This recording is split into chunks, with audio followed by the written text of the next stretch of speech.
Hello everyone, नमस्कार आप सभी को। हम लोगों ने लेक्चर 6 आज अभी तक कंप्लीट कर चुके हैं और लेक्चर 6 में फंडामेंटल राइट्स का कुछ पीवाईक्यू हम लोग डिस्कस कर चुके हैं और उसके बाद हम लोग डिटेल एनालिसिस कर रहे हैं क्वेश्चन कहाँ से पूछ रहा है और किस रेंज से पूछ रहा है।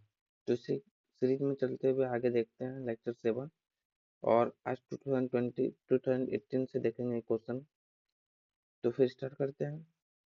First question, right to privacy, जो एक्चुअली हम लोग पिछले लेक्चर में अच्छा से राइट टू प्राइवेसी डिस्कस कर चुके हैं।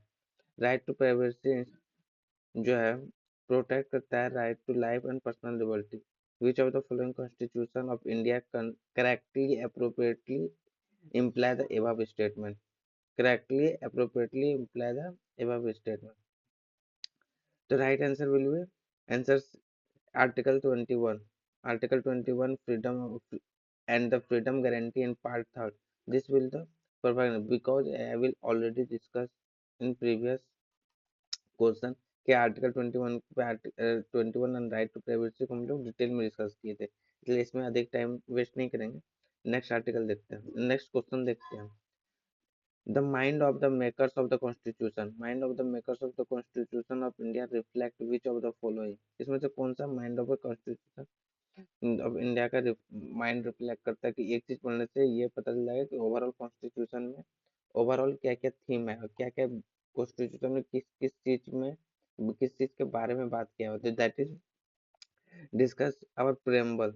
प्रेम्बल पढ़ के केवल कॉन्स्टिट्यूशन का एग्जिस्ट पता चल सकता है कि कॉन्स्टिट्यूशन हम लोगों का कैसा है, क्या है वो, हेरिडिटरी बेस है या फिर डेमोक्रेसी बेस है या फिर मोनोलिज्म है या फिर क्या है, वो एक प्रेम्बल से हम लोग ओवर आइडिया ले सकते हैं। That is called preamble.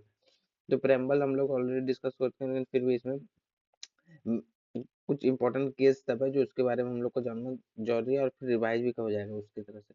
तो फर्स्ट क्वेश्चन बैरूबरी यूनियन केस जो 1960 में हुआ था सुप्रीम कोर्ट में, जिसमें बोला गया था कि preamble is to the general purpose, वो जनरल पर्पस के लिए प्रेम्बल को हम लोग देख सकते हैं। और इसमें ये जो है की ऑफ माइंड है। तो मेकर्स ऑफ कॉन्स्टिट्यूशन जो कॉन्स्टिट्यूशन बनाया है उसका एक की ऑफ माइंड है कि ओवरऑल एक ही पेज में इतना लेंथी इतना भास्ट कॉन्स्टिट्यूशन को एक ही पेज में कैसे समराइज करेंगे। तो ओवरऑल ये कह सकते हैं कि ये एक समरी है, समरी है कॉन्स्टिट्यूशन का प्रेम्बल। जो प्रेम्बल एक समरी है कॉन्स्टिट्यूशन का, ये ओवरऑल एक आइडिया निकाला निकाला जा सकता है।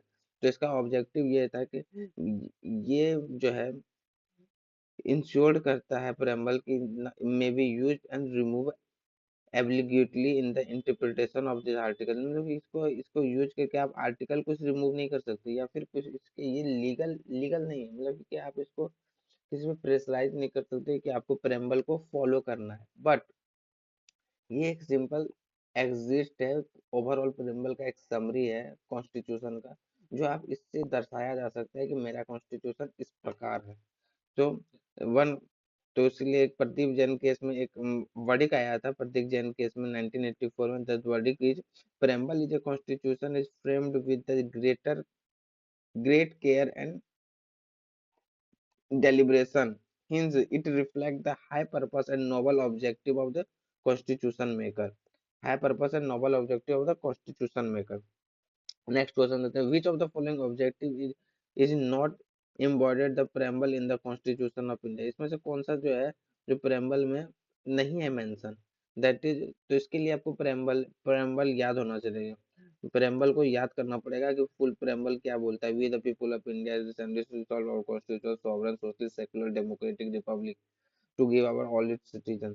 उसका economy political economy social political economy, उसका लिबर्टी इक्वालिटी फर्टर्निटी, ये सब पूरा आपको याद होना चाहिए प्रेम्बल को। प्रेम्बल को याद होने के बाद आपका माइंड खुद से वर्क करने लगेगा कि क्या चीज नहीं है। That is economy liability. Economy liability नहीं है, लाइबिलिटी इकोनॉमी लाइबिलिटी नहीं है। तो इसलिए और लिबर्टी ऑफ थाउट है, लिबर्टी ऑफ एक्सप्रेशन है, लिबर्टी ऑफ बिलीफ है। तो फिर ये है, लेकिन लिबर्टी ऑफ इकोनॉमी लिबर्टी नहीं है। ये इकोनॉमी लिबर्टी कहाँ पे है? That is in DPSP, direct principle of state policy, welfare state के बारे में जब बात करता है। That is called about the economy liberty. The term liberty means liberty का मतलब क्या कहा जा सकता है? Liberty is absence of restrict absence of restraint of the activities of individual activity को बिना कोई नोच का, बिना कोई रुकावट का वो अपना फ्रीडम खुद से इन कॉन्स्टिट्यूशन के अंदर रह के जो फ्रीडम का एंजॉय करें, that is absence of restrictions provide opportunity. इसके लिए जो absence ऑफ restrictions है, अपॉर्चुनिटी प्रोवाइड होगा कि डेवलप योरसेल्फ, खुद को डेवलप करने का एक अपॉर्चुनिटी आपको खुद मिलेगी कि आपके मन के अंदर ये रिस्ट्रिक्शंस नहीं रहेगा कि इसको नहीं करे, इसको अगर कर दिए तो मुझे ये सजा हो जाएगा। यही यही आप कॉन्स्टिट्यूशन के अंदर रह के आप अपना अपॉर्चुनिटी को और अपने आप को खुद को पर्सनल इंडिविजुअल पर्सनैलिटी को डेवलप कर सकते हैं। यही इसका अपॉर्चुनिटी है लिबर्टी का। Preamble secures all its citizen, सभी सिटीजन को प्रेमबल सिक्योर करता है कि liberty of thought, liberty talk about liberty of thought, expression, belief, faith and worship, that is called liberty. We already discuss this. तो फिर इसलिए सबसे पहले प्रेम्बल को अच्छा से याद होना चाहिए। तो जैसे preamble, let let I show you how to read preamble, how to memorize preamble. तो जैसे बोलता है ना पहले कि we the people of India, we the people of India having resolve the constitution, sovereign, socialist, secular and democratic republic to secure all its citizen. उसका justice, justice में क्या, social, economy and political, liberty of thought, expression, belief and worship, liberty of thought, expression, belief and worship. इसीलिए उसका फिर equality, equality of status and opportunity, equality of status and opportunity to promote among them all. और last is fraternity, fraternity assuring the dignity of individual and the unity and integrity of the nation. And we adopt our constitution 26 November 1949, that is called preamble। इसलिए preamble इसी तरह आपको याद होना चाहिए। that is the and liberty does not mean license to what one's like। Liberty देखिए हम बोले ना, लिबर्टी इज ऑल अबाउट कि आप कॉन्स्टिट्यूशन के अंदर रह के लिबर्टी को किस तरह आप मैनेज कर रहे हो, लिबर्टी को किस तरह फॉलो कर रहे हो, दैट इज कॉल्ड लिबर्टी। ना कि आप अपना लिबर्टी को अपना लिबर्टी अपना लिबर्टी का एंजॉय लेने के लिए दूसरे का लिबर्टी आप हैम्पर कर रहे हो, that is not liberty. So liberty is not means not liberty does not means to license to do what one's like. नहीं, ये लिबर्टी नहीं है ना कि आप जो चाहो मन में वो करो, वो नहीं। आप दूसरे को हैम्पर नहीं करते, दूसरे के लिबर्टी को। It has to be enjoy within the limitation mention in the constitution itself. शुरू से बोलते आ रहे हैं कॉन्स्टिट्यूशन इटसेल्फ, उसमें liberty, equality and fraternity of the member. ये लोग ये सब फ्रेंच रिवॉल्यूशन से लिए हैं, liberty, equality and fraternity. Already you must read French revolution, क्योंकि वो वर्ल्ड हिस्ट्री का रिटर्न टॉपिक है जीएस 2 में, जीएस 1 में, सॉरी जीएस 1 में फ्रेंच रिवॉल्यूशन रिटर्न टॉपिक है, इसलिए उसका एक प्रॉपर आपको नोट्स होना चाहिए फ्रेंच रिवॉल्यूशन का, वर्ल्ड वॉर 1 का, वर्ल्ड वॉर 2 का। इसीलिए जर्मन यूनिफिकेशन का, इसका सबका एक प्रॉपर आपको एक स्पेशल नोट्स होना चाहिए। नेक्स्ट क्वेश्चन देखते हैं, right to vote to be elected in India is, ये राइट टू वोट जो है वो क्या है, right to vote in article 326 में हम लोग राइट टू वोट के बारे में बात करते हैं। दैट इज, इसका मतलब 300 आर्टिकल जब लग रहा है इसमें, तो इसका मतलब है कि right to vote is an constitutional right, that is constitutional right, option C right. Let's talk about article 326। First on the basics of voting right जो हम लोग को मिलता है on the basics of adult suffrage, adult suffrage के लिए, adult suffrage से हम लोग को बेसिक राइट्स मिलता है। And every person shall be entitled to vote, सभी इक्वलीफाई है कि वोट करने के लिए to and such election. And right is not limited only the fundamental right, right are not limited only to the fundamental right in the constitution provide more rights on which not to be fundamental rights। जो constitution है, जो मोर rights वो fundamental से भी अधिक rights provide करता है, केवल फंडामेंटल राइट्स में ही लिमिटेड नहीं है हमारा constitution. Constitution provide many more rights which not a fundamental, जो फंडामेंटल राइट नहीं है। देखो आई ऑलरेडी टॉक अबाउट ठीक है। For example the right to property है is not a fundamental right but a constitutional right. और उसी तरह राइट टू वोट जो है वो भी फंडामेंटल राइट नहीं है, लेकिन वो कॉन्स्टिट्यूशनल राइट है, उसमें मेरा अधिकार है, हम वोट दे सकते हैं। आई ऑलरेडी, हम लोग ऑलरेडी वोट देते हैं क्योंकि वो हम उसी से डेमोक्रेसी को इंश्योर करते हैं। We ensure our democracy with the help of writing right to vote, article 326। So next question, इसमें बोलता है right against exploitation on the constitution of India. इसे कौन सा जो है right against exploitation of constitution of India के अंदर आता है? That is prohibition of trafficking human being and force labour, abolition of untouchability, protection of interest of minorities and protection on the of the interest of minorities and prohibitions of employment children and factory and mines। तो इसमें से right against exploitation already हम लोग discuss कर चुके हैं, that is option option one. क्योंकि trafficking and human beings and force labour, prohibition of trafficking and human beings and force labour and prohibition of employment of children and factory and mines, ये दोनों 1 और 4 ये already लिख सकते। तो फिर ये जो है कौन कौन सा आर्टिकल में है? ये है force labour article 23, article 23 and prohibition of employment of children in factory and mines, this is talk about article 24, this is article 23 and this is article 24, and the right to exploitation this already mentioned 23 and 24। one of the implementation of equality in society is absence of equality का society, equality जो society में है वो किसके absence के कौन सा implement करेंगे तो वो absence हो जाएगा। That is right to privilege. Right to privilege अगर नहीं होगा, ये सबका राइट टू प्रिविलेज खत्म हो जाएगा, तो इक्वलिटी सोसाइटी में ऑल ओवर इक्वलिटी ही होगा। इक्वलिटी होगा, ऑप्शंस हो जाएगा कि कोई भी मतलब कि कोई बोले कि मैं मुझे ये प्रिविलेज है, कोई बोलता है मुझे ये प्रिविलेज है, वो सारा प्रिविलेज कर जाएंगे तो right to equality properly properly follow होगा। That is called right to equality. If you talk about equality is state shall not deny any person to equality before law and equal protection of law. Article 24, the concept of the equality before law is taken by the concept with British origin। इस British से हम लोग को equality before law हम लोग लिए हैं। And और फिर absence of any special privilege is favor to any person। हम पहले बताए किसी एक पर्सन के लिए प्रिविलेज किसको, पूरे सोसाइटी को प्रिविलेज नहीं मिलता। Privilege always be refer to only individual person, that वही प्रिविलेज को हटाने से ही इक्वलिटी होल सोसाइटी में इक्वलिटी आ सकता है। होल सोसाइटी में इक्वलिटी लाने के लिए पहले प्रिविलेज हटाना पड़ेगा। The equal subjection of all person in an ordinary law and land administration by the ordinary law courts and no person whether rich or poor, high or low, official and non-official is above the law। That is called about right to equality। The next question, which principle among the following was added in directive principle of state 42nd amendment से constitution में कौन सा directive principle add हुआ था? That is talk about participation of worker and management of industry in which article? That is management research, ये आपका 40, ये है article 43, 14 right to, that is participation of worker in management of industries।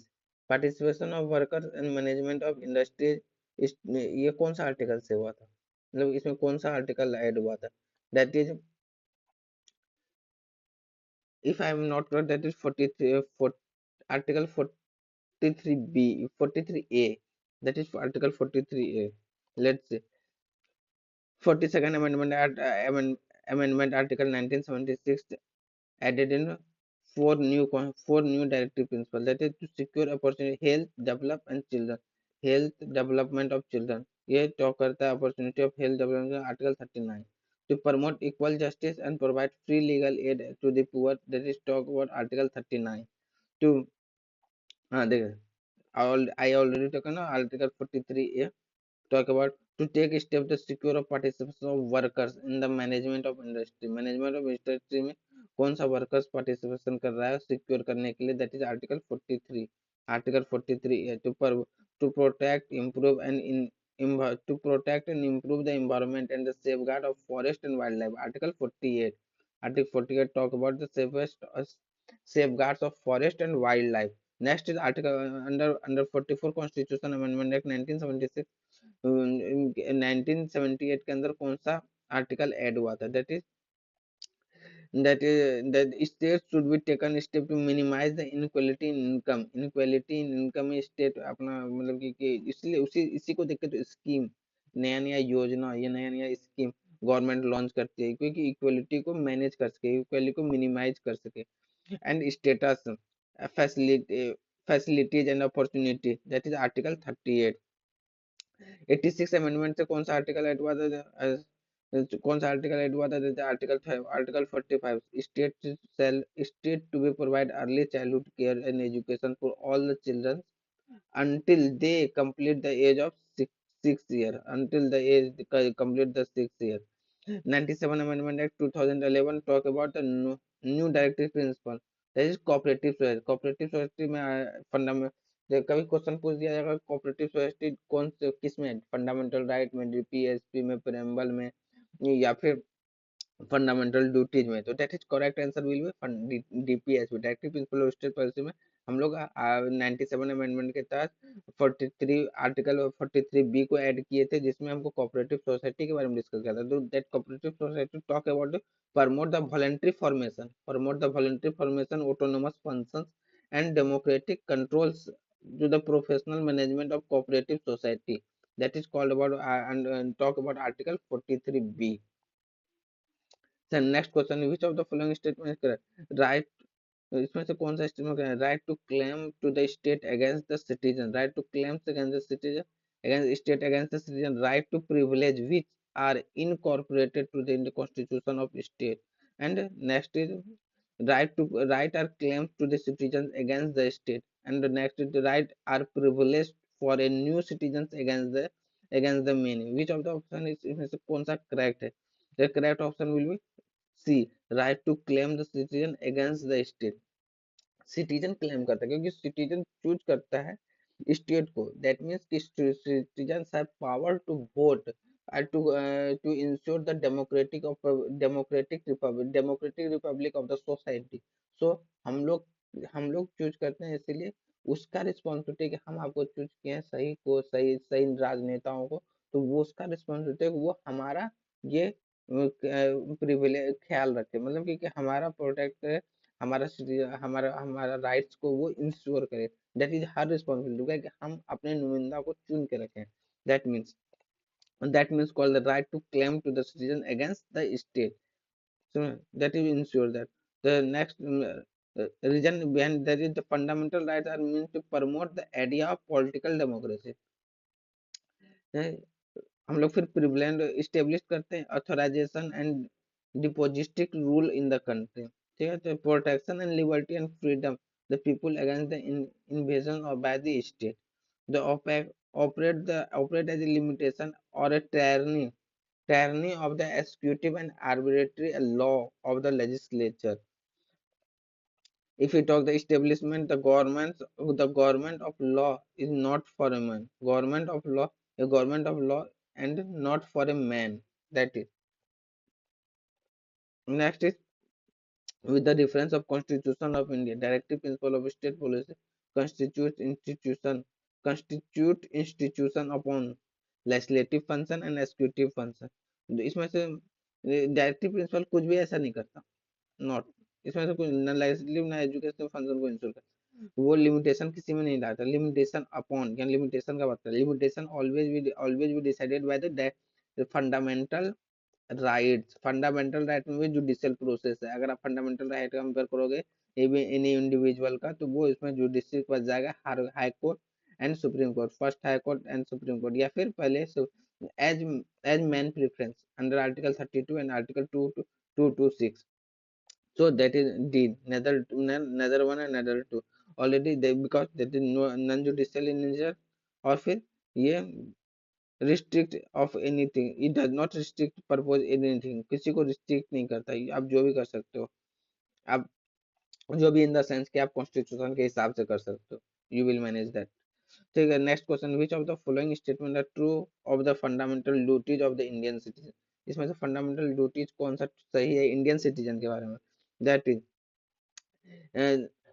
a legislature process has been provided to enforce their duties, or they are cooperative to the legal duties। Answer will legislative कोई चीज fundamental duty को enforce नहीं कर सकता, और ना ही वो cooperative legal duties है, ना कोरिलेटिव लीगल ड्यूटीज है। वो लीगल ड्यूटी नहीं, वैसा नहीं है कि आप उसको फॉलो नहीं करोगे तो आपके ऊपर केस आएगा, you are going to in bar. That is not right. जो करेक्ट आंसर है D, neither one neither two. तो first question is come in the mind कि फंडामेंटल ड्यूटीज किसके मतलब विच अमेंडमेंट के तहत आया था। That is 42nd amendment. And fundamental duties lie in article 51 A. And वो किसका रिकमेंडेशन था, स्वर्ण सिंह कमेटी का रिकमेंडेशन था फंडामेंटल ड्यूटीज के बारे में। अभी अभी के टाइम में फंडामेंटल ड्यूटीज टोटल 11 है, 11 फंडामेंटल ड्यूटीज है, समझे। ओरिजिनल और ओरिजिनल के टाइम में 9, 9 था, आई थिंक 9 था। Free and no legal section, उसमें कोई लीगल सेक्शन नहीं है। अगर कोई इसका वायलेशन करता है तो right and duties are citizen to correlative and inseparable है। The parliament is free to enforce them। Parliament is already free to enforce them to substitute the legislature। Legislature को सब्स्टिट्यूट करने के लिए पार्लियामेंट उसको free है, उसको enforce कर सकता है फंडामेंटल ड्यूटीज को, लेकिन उसमें कोई ऑब्लिगेशन नहीं है कि आपको करना है। लेकिन एक्चुअली उसको करना चाहिए गवर्नमेंट को, कि fundamental duty that is the our by heart responsible ki how I follow fundamental duties, because I have the guarantee to follow fundamental rights, and state and government will obliged to follow it. So that that's why the fundamental duties are also be followed by me. I have followed by we. So that is most important. Next, we will talk in next lecture. So today is there. Thank you. We meet next.